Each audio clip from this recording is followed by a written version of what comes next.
Hola, Calichito. Hoy conjugaremos con el verbo mirar, que en quechua chanca significa Hawái. Empezamos con el tiempo presente. Kunan pacha. Ñuja hawani. Yo miro. Ham hawanki. Tú miras. Pai hawan. Él o ella mira. Ñujanchik hawanchik. Nosotros o nosotras miramos. Ñujaiku hawaniku.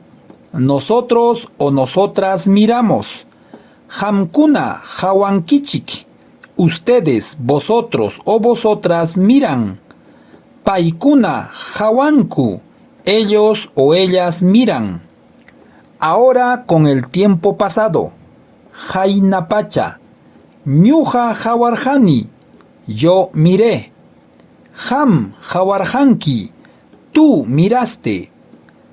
Pai hawarja. Él o ella miró. Ñujanchik hawarjanchik. Nosotros o nosotras miramos. Ñujaiku hawarjaniku. Nosotros o nosotras miramos.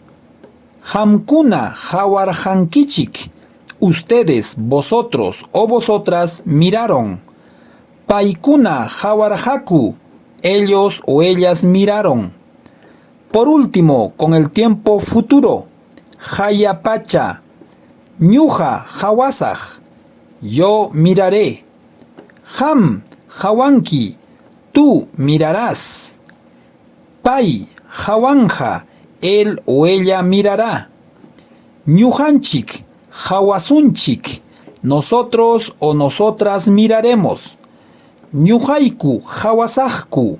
Nosotros o nosotras miraremos. Hamkuna hawankichik.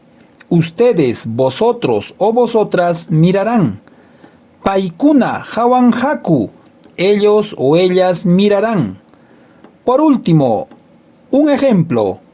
Hamkunaja wasinkichikta hawankichik. Ustedes miran su casa.